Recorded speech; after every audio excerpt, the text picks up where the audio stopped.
Ever wonder how you would fence if instead of stopping after a hit, as everyone tends to do, you continue to fence and defend through that hit and beyond? Today, let's not just talk, but look at fencing benefits from competitions where we've asked participants to do exactly that. Next.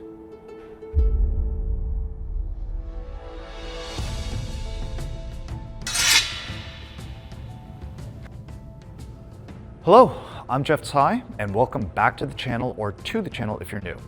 Our goal here is to celebrate the history, theory, and application of historical martial arts in all its modern forms, whether that's as a pure art, or in competition, or in general pop culture. Our topic today, let's talk about rule sets and the value in continuing to evolve these. Having had the privilege of not only participating in HEMA tournaments, but actively also developing them for events both large and small over the past 20 years, my observation is that the rules that modern participants experience today are still relatively new, just as HEMA itself is a relatively young martial art, just a generation old, if that. Also, while there are some common elements, modern rules are also still not either unified or really fully optimized to their full potential. As with all sports, competitive rules have a tendency to filter or funnel behavior. Things like keeping the point forward, sticking to a dominant side stance, linear movement with a heavy thrust emphasis, and ending engagements immediately after landing a hit rather than still fencing and withdrawing to safety. All of these things are easy for an uneducated audience or folks interested in getting into HEMA the first time to assume that this is the sort of correct or accepted behavior, when in fact, this is at best representing only a small fraction of the rich martial arts that you find documented from, say, the European medieval and Renaissance periods. So this begs the question, is this sportification of the documented arts something that is inevitable? Do we need to pick either sportification or a more pure study of the documented arts? In my opinion, absolutely not. We spend a lot of time on this channel trying to tease out what we believe these documented arts should be looking like, but today we're looking at the flip side. Is there a competitive environment we can explore that would better reconcile and in fact help incentivize the kind of martial behavior that we find documented? This brings us to an initiative that my club at Forte Swordplay, with the support and participation of other clubs both here in the Northeast in the United States, for instance, Laurel City Historical Fencing, Perla Vida Academy, and others that you'll see represented in footage today, as well as other international clubs such as the Welsh Academy of Steel in the UK, we have been exploring and pursuing for the better part of 2 years, this particular kind of rule set. Here's a very quick rundown of a format that we have currently named Counted Blows, which derives from historical anecdotes, details in the description below, from where combatants would be required to exchange a certain number of blows before they were allowed to end their exchange. While the devil's in the details, the concept is fairly simple. You have two fencers, and each is trying to land blows on the other without being hit, but if they are hit, they can still win that exchange if they have more blows on the other person than they received. However, the rule set keeps you accountable for any blows that you have accumulated, and ultimately the fencers who land the most blows while minimizing the number of blows received will be rewarded with the higher and ultimately winning scores. Each time the ref stops the action, we refer that to as a single pass, and the possible results are, in order of value, basically a clean, deep blow where you struck deep target, head or body, but you didn't get hit, or clean, shallow, where you struck shallow target, extremities, but didn't get hit, hence the clean part.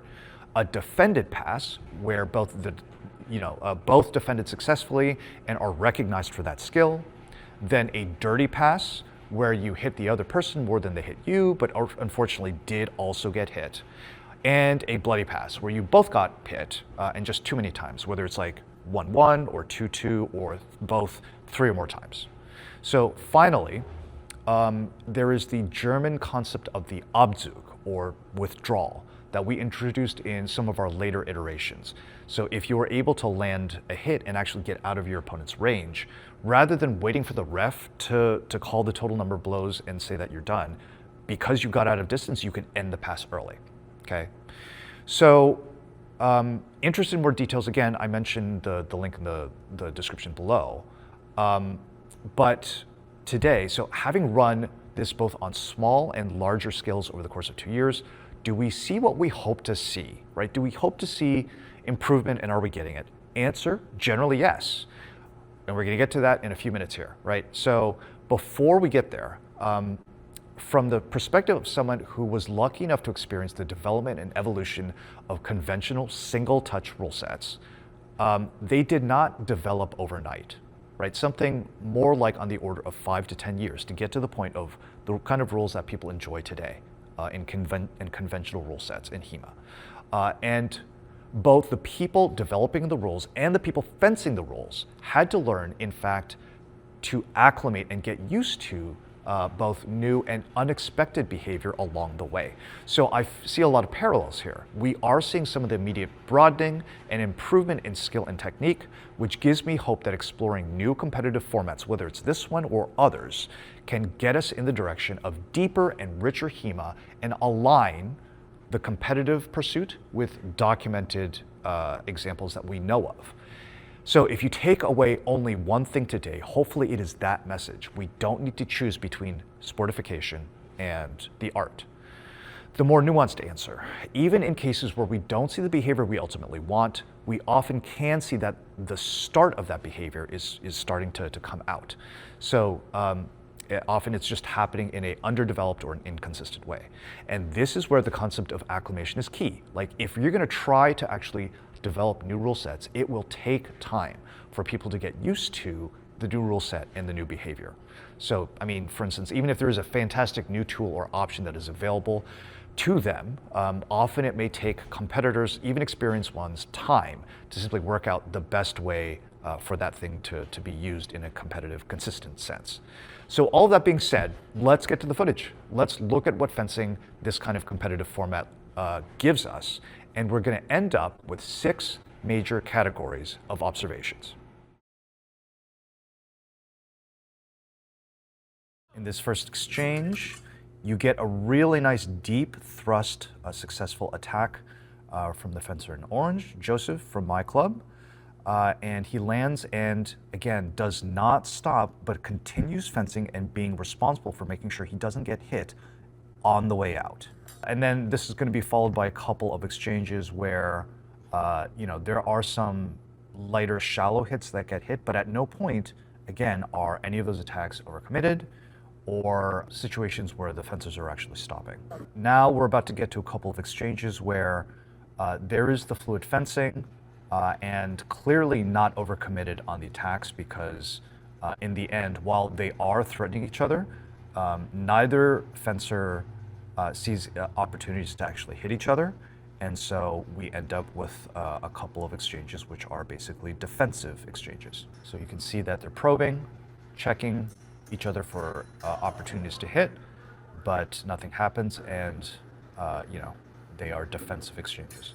So still perfectly good fencing, again, fluid and measured. Here's a good exchange again of actually some deep hits. In fact, couple of more than one deep hit, I believe, and then still having that presence of mind to make sure that the fencer, this is Trevor from Lateral City Historical Fencing, is able to actually land those blows and then still be responsible for defense on the way out. This is actually a really good example of nice flow blade work to the point where it's close enough that grappling could occur, but Blue, which is Mike from my club, recognizes the danger, and before grappling can occur, he manages to basically exit and actually create distance and get out. So this is, again, a good defensive exchange. In contrast, we're about to see one where we get in, there's some good blade work, and then Chris Valley from Laurel City Historical Fencing is able to close that distance, and this time lock down Mike's blade and use that to basically finish with a pretty good display of grappling with the sword, ringen with the sword, ringen am Schwert. Just because we do see a lot of dynamic with lots of fluidity and measured fencing does not mean that we can't do things where we interrupt the other fencer, right? So there are definitely places where you can still do things like stop thrusts, or in the German tradition, something known as ansetzen, or you can translate that as planting, which is, again, sort of equivalent to that modern concept of a stop thrust. So you can absolutely sort of interrupt a person's fencing and then still be able to, defend yourself and work your way out with good measured fencing on your end, right? So here's a really good example of, within the kind of fluid fencing phrases that we see, you can interrupt people with a thrust, just like you can and should be able to do that in single touch as well. See that nice bend, right? So here's that stop thrust, and you can see that Andre from my club gets hit with that and is trying to move forward and do another exchange, more blade work, but he's just trapped by that thrust. So the takeaway from the footage focusing on our first category of fluid and measured fencing: when you allow fencing to continue after the initial touch, this leads to longer phrases, which are both more fluid due to the number of blows that need to be thrown in those longer phrases, and more measured because the fencers tend not to launch overcommitted attacks that they then can't recover from or responsibly defend afterward. At a broader aesthetic level, in my opinion, this kind of fencing just looks more complex and interesting. To make an empty hand martial arts comparison, it's like the difference in dynamic between point sparring versus boxing. So, a potential con here: with longer engagements and potentially more than a single blow that can land, the chance for escalation is something we have to think about. That can increase. That in turn leads to an expectation and potential discussion, which we've had on this channel, that fencers should be highly responsible and accountable for their own force calibration and not expect that the safety of their opponent rests entirely on safety gear, whether that's the opponent's protective gear or the flex of the sword that you are using when you're fencing against your opponent. So things to think about. This one I kind of bring in here to kind of emphasize the idea that, there's definitely more opportunities for things to happen. And this one actually goes on for quite some time and ultimately does not resolve, right? Like the judges basically give the fencers some time to see if someone can actually manage a throw or some sort of grappling result. But in the end, there's just simply a break, okay? So from here's an opportunity, again, a little bit of grappling, but also an opportunity for some half sorting to potentially happen. In addition to, so there can be very quick sort of grappling opportunities, so blade grabs, sword grabs, potential disarms. Here again is a situation where, we can actually do a grapple all the way to the point of a controlled takedown. We also can, allow for situations where people, have that opportunity but actually get out. And then, so here we've got a situation where half sword is a possibility. And in this particular situation, the two are basically circling, a couple of deep hits. And so actually, this is a great example where the couple of deep hits happened. And then Juliana from Athena School of Arms, at that point should have been incentivized to get out. And this is a really good example of where acclimation becomes a bit of an issue. Talking with Juliana afterward, it was an instance where she said that, like, this is a very new format, and just the idea of actually finishing the exchange and then actually stopping and getting out is not something is natural, right? And again, that speaks to the point of this is a sort of gap in skill set, which things like single touch simply don't not only incentivize, but actually allow. The advanced skill in this particular case, the ability to actually stop someone who's doing a fencing phrase with something like a stop thrust. So that's your advanced skill there. Ansetzen, or planting in the German tradition. We've seen an instance where Joseph is able to hit deep and actually pivot with cover. In this case, he's not quite successful, right? So he comes in, he manages this sort of a deep hit, but then after that actually manages to get tagged on his way out. So even though he was not successful, this format, it holds him accountable to the fact that he was not able to get out fully, but it then rewards him for actually being able to do it very well, right? So, the takeaway from the footage focusing on our second category of opportunities for advanced skills. Again, due to the potentially longer phrases, there's simply more time and therefore more opportunities for more complex fencing actions to occur. Today, we have just a short sampling of the kinds of things that stood out.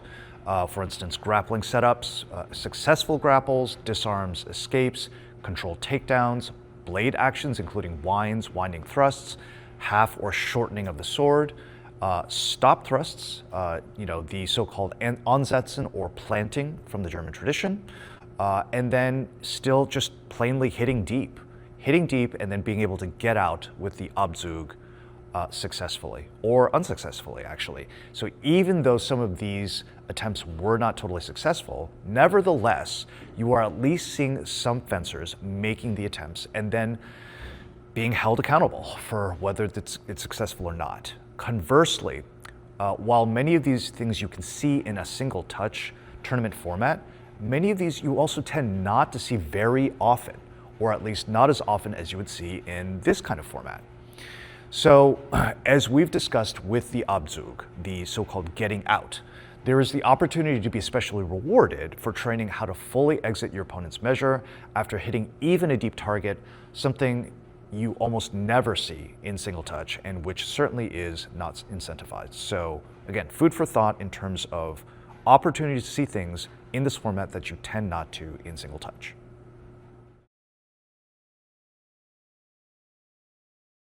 People are getting close enough to be threatening the other, but because of that measured fencing that we were talking about, no one is throwing an attack which is so overcommitted that they can't defend it on the way out. And so what you end up with is basically people fencing with good defensive measure, and you get these nice defensive exchanges. Honestly, these have blows that actually land pretty close to people's hands, but at the end of the day, enough defense that none of that is being called. So, the takeaway from the footage focusing on a third category of successful defensive exchanges. Here is another opportunity to see something that you don't see at all in any of our conventional single touch HEMA rule sets. That is, being able to fence a pass where both fencers are honestly trying to score on one another, but no one is able to land a blow. And in this case, it's what we consider a successful defensive pass. And this kind of behavior has always been, in my opinion, one of those things that should actually be recognized and encouraged and awarded.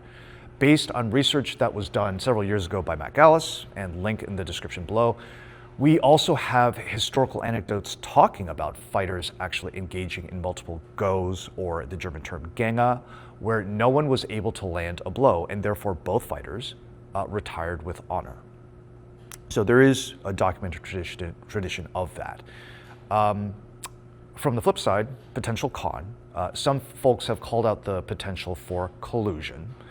That is, both fencers sort of agreeing not to basically land blows. But here's where natural social psychology comes into play. So even if you are colluding, the score will basically remain even. And at some point, if you want to win, even if both of you are benefiting, the first person to take advantage and hit the other person will basically end up either with a big advantage or just ultimately just win. So it's not really a question of if, but when collusion would end, if it happens at all. And in the span of doing this format so far, it's, this kind of defensive passes, while we'd like to see kind of more of those, they actually don't really happen that much.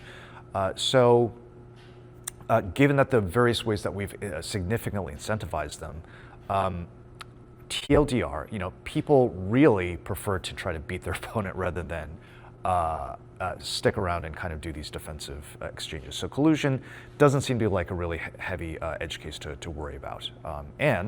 Hopefully we'll still see more of the defensive stuff over time if this is something that we continue to explore as a specific rule set. Learning to move offline when you're fighting someone it's definitely something that is a trained skill.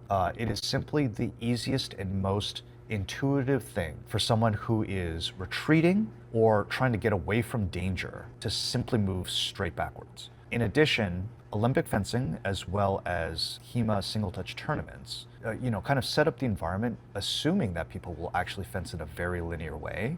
And so there are lots of things in a modern environment that really almost force or incentivize people to just move in very, very linear fashions. We saw plenty of examples where even though there is like good measured fencing, you'll see a lot of behavior where, oh, looks, people are still moving pretty much in a linear fashion. Particularly on the way out, people are fencing still and moving still very much in a linear fashion. This is a really good example where there's a hit and the retreat is very linear, and the chase after getting hit is also very, very linear. Although, to be fair, the other thing that's really nice is the fact that Trevor from Laurel City Historical Fencing manages to defend and actually use a pivot in order to defend himself successfully. So very linear, but still with some pivoting potential in there, which is good. So here, really nice example of actually coming in, getting that hit, and then immediately coming back out. It's good work, but again, very linear. Again, another example where it's very, very linear in terms of both the attack and getting out. So what is it when it's not purely linear? All right, so now we see things where there's, even in the retreat, there is movement off at an angle. Or situations where you've got grappling. Obviously, in those kind of situations, there's definitely going to be much more body turning, much more pivoting, trying to get around to the side or even behind the opponent. So yeah, the fact that some of the advanced skills that are being trained and incentivized, such as grappling, also are correlated, highly correlated with the idea of not staying in a line. This is actually an opportunity of example of a good defensive exchange. And you can see that Andre here in blue actually does a good job. When he's defending, he's not defending just by going straight back. He's using angles off to the side, moving sideways, and even also using certain body leans to help him. Lean one way, lean another way. Those are elements of how you can use that second dimension to the side to enhance your defense. So, takeaways from the footage focusing on our fourth category of lateral movement. Longer fencing phrases allow for all sorts of increased opportunities, as we said, but in particular, one of those is definitely moving in more than one linear direction, ideally to the sides. To be sure, there is still an awful lot of linear fencing that people display, as we've seen, and you can conjecture any number of reasons for it. For instance, it is still just the simplest and most time efficient, and it's what most people in conventional HEMA train. Learning to change facing and actually moving offline is something that people at least don't focus on, or maybe don't even have good tools to train under competitive pressure.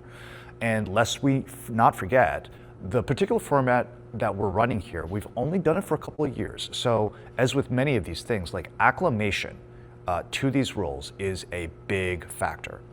All of that being said, as we've seen in the footage we just showed, lateral movement is something that we're starting to see more of in this format, and in some cases actually quite effectively. Some of it is in grappling, for instance, which certainly tend to force lateral rotational movement, but even in instances where we had introduced the Abzug and incentivizing people to really hit and then get out, people still have a default tendency of getting out by going straight backwards as opposed to running off at an angle or pivoting away. But we've seen some examples, just showed some examples where we do see people able to move laterally, sometimes even landing a deep blow and still managing to pivot and get out. So this is still time for improvement in this particular rule set via acclimation over time. But, it's the results so far are encouraging.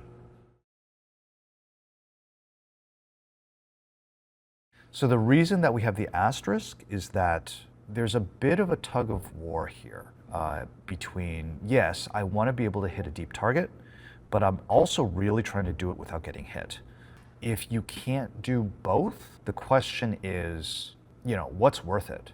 And so a good middle ground here in this rule set is keeping it clean, still prioritizing the cleanliness of not getting hit, but simply not committing nearly as deep as deep targets as you might. So basically ending up with not deep and clean hits, but actually shallow and clean hits. So this is an area where I think there is, future work that we would like to do to actually do more encouraging of deep hits. And the question is going to be, well, how clean do we really need that to be? Okay, so if we look at the footage, let's start with some, non-ideal stuff. So there's a lot of this lesson of, hey, I want to be clean, and I'd love a deep hit, but it's just much easier to get a shallow hit. So lots and lots and lots of examples of basically shallow hits, which you can then get out and then make sure that you get out with enough distance to actually end the pass, or even if you can't get all the way out, have lots of room to help you basically defend for however many other blows that the other person is trying to get on you. In this case, this is a really good example here where that shallow hit can actually be at really, really good distance, where we're not tagging the hand, but in fact actually tagging someone's leg, particularly as they're backing up. And here's a clip to the hand, again, shallow hit to the outside arm. Okay, so as opposed to that, do we see deep hits, deep clean hits? Yes, we do. They do happen. Actually, this one is not totally successful. This is an example where there is a deep hit, but it's not quite successful, which is fine. This is an opportunity to actually develop that skill. And then when we look at another exchange, Joseph is able to do basically what he was trying to do there and manage to get that successful parry. So good opportunities, which definitely did happen where we got those deep hits, and then be protected on the way out, right? Even like a deep stop thrust, which Han Yi from Black Cat Historical Fencing was able to then defend on the way out. So long story short, deep clean hits, much harder to pull off than shallow clean hits. And obviously we would love to see a lot more of those deep clean hits. And then the question ultimately is it okay to actually incentivize deep hits with a little bit of messiness or dirtiness on the way in?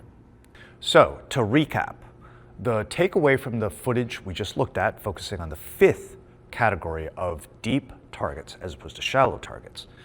This is where I feel like we're starting to see the limits of this rule set so far in its evolution. The incentives pull the fencer in two directions. On the one hand, you're trying your best not to get hit because landing clean blows is what you get the most points for. So in that sense, both clean shallow and clean deep hits are great. But on the other hand, you're trying to hit deep because again, that's what you're trying to get the most points for. That's what you're awarded the most points for. So what ends up happening is that the happy medium of landing as many clean shallow hits as possible really starts to kind of take precedence, even though if you're able to land the clean deep, that would actually let you dominate the field. So again, we've only done this for a couple of years. Acclimation absolutely could and likely is a factor. But as the rules clearly stand, I don't think there's necessarily it's not an accident or inappropriate that you see a ton of preference for these landing clean blows that are shallow rather than deep. Getting into a dirty, messy exchange is just not worth it.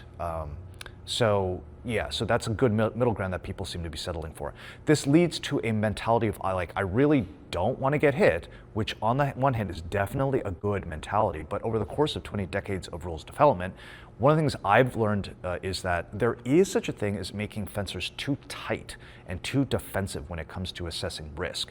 And often this results in fencing behavior that is just overly conservative, reliant on long distance hit and run tactics, very long distance, tap the hands kind of stuff. So trying to balance the don't get hit with this very challenging, try to go for something deep and significant and advanced enough, right? It's the balance between those two things that is that key tug of war that is always a challenge. This is something that we will continue to try to balance out. And so I would expect that in the future, we may end up with a rule set which is encouraging a little bit more aggression, a little bit more trying to go for something, even if it's not totally clean, you still get some potential reward for that. So we'll come back to this in terms of looking at future evolutionary steps at some point. We want simplicity as much as possible when it comes to running and administering a rule set.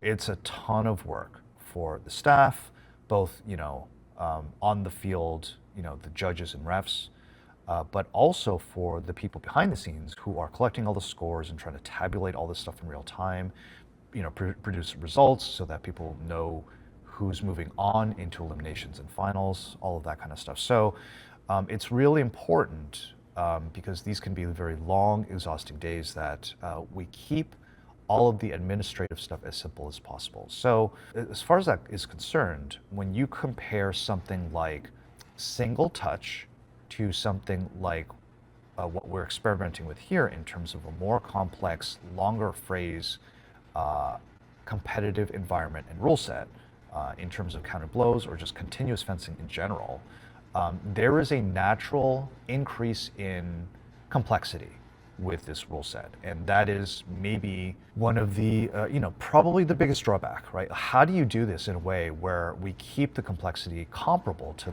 that of what you tend to find in single touch? There are plenty of examples where, if action is nice and clean, then sure, this rule set still allows people to be able to run the tournament with relatively minimal cognitive load for the staff. These clean hits and then quick exits, those are generally very easy to call. So they're quick, easy to call, fantastic, right? Also, defensive exchanges where people go in, nothing actually lands, and then the total number of blows have been reached. Those are also, they're longer for sure, but they're also easy to call. Okay, so this one is a really good example to talk through. There's a hit to the knee that happened right here. So blow lands, and so per the rules, Blue, which is Mike from my club, he is incentivized to get the heck out. He's done his job, he's hit his opponent.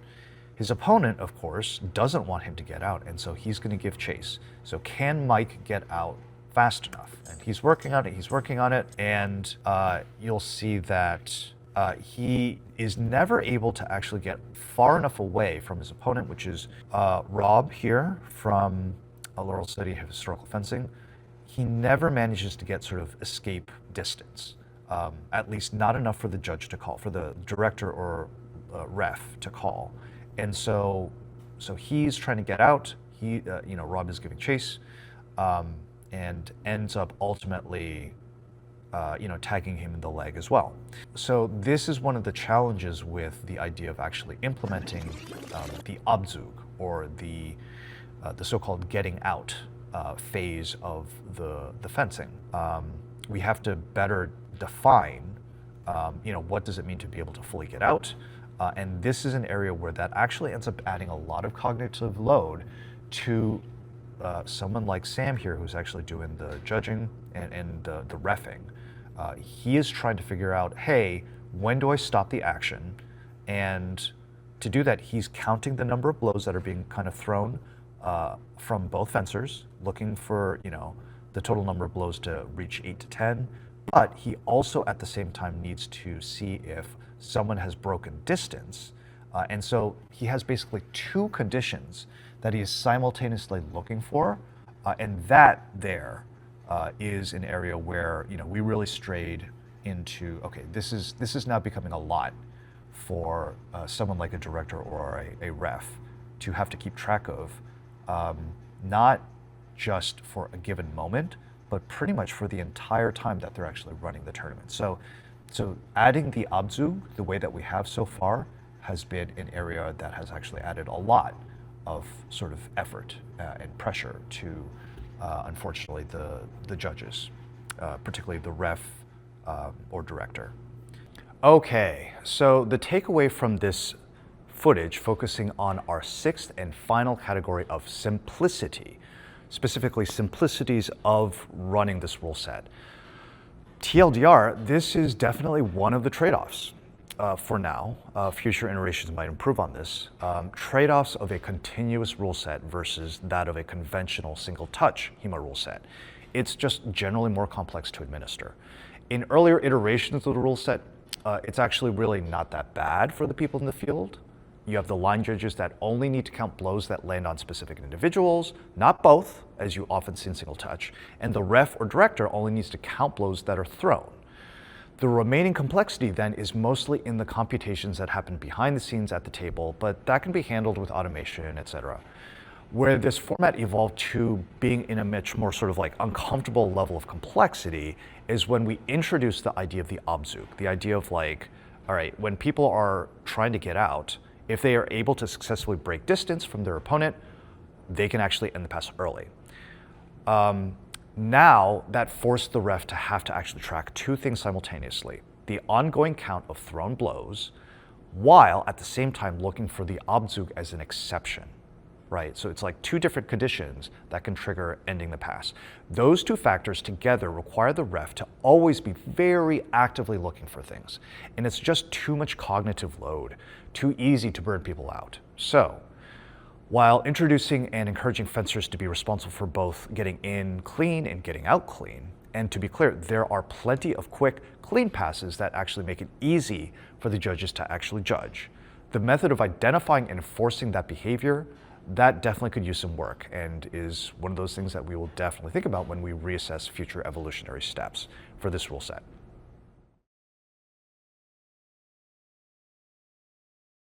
So, if you take away only one message from today, hopefully it is this: continuing to explore new evolutions of rule sets still holds a lot of potential value for HEMA, especially given how relatively new and young a martial art it is. After 2 solid years of exploring what happens when we hold fencers accountable to not immediately stopping when landing a hit, we can immediately observe several encouraging behaviors, including more fluid fencing that has a better balance between aggression and defense, and increasing opportunities for more complex fencing techniques to occur. For instance, grappling, binding and winding, more full two-dimensional movement, and the ability to hit deep or severe targets while still being able to enter and exit safely. The trade-offs and areas for improvement are, as always, continuing to streamline and simplify the rules whenever possible, and then take a careful look at better balancing the incentives for going deeper or more severe targets or techniques versus receiving and defending against as many blows as possible. Right now, I believe we may have overemphasized the need to not get hit at all, fencing super clean, where we may be better served, and this can be supported by historical documentation depending how you interpret it, by making it more acceptable to receive a certain number of dirty blows, and all over time effectively encouraging people to actually just work on steadily decreasing those occurrences as low as possible. In the end, what's the goal again? As always, there are different things to consider. Yes, let's 100% make sure that we have a good method by which fencers can test their skill and be able to compare themselves to others and be a fun format to fence. Yes, let's make sure that it's an approach that tournament staff can run reliably and accurately and safely, and yes, even in a fun kind of way. But it's also for those just getting interested in exploring swordplay, or even an audience who happens upon footage with zero context of what HEMA is. Ultimately, if you do this right, the fencing behavior of future HEMA rule sets that are well designed should be a good exhibition of believable weapon martial arts, and an audience should be able to intuitively recognize that these are arts that hopefully have finesse and richness, regardless of whether they are interested in or educated about HEMA. So if you've made it this far in the video, thanks for sticking with us, congrats, and we'd love to hear thoughts and feedback, particularly from folks who find this exploration of fencing beyond a single touch worthwhile. The footage that we were able to capture and show, did you see fencing that you found encouraging? What would you like to see more of next? And very importantly, Is this something that you would like to play with and try exploring in your neck of the woods?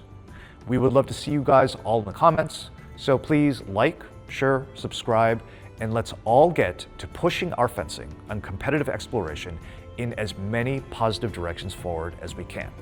See you next time in the channel.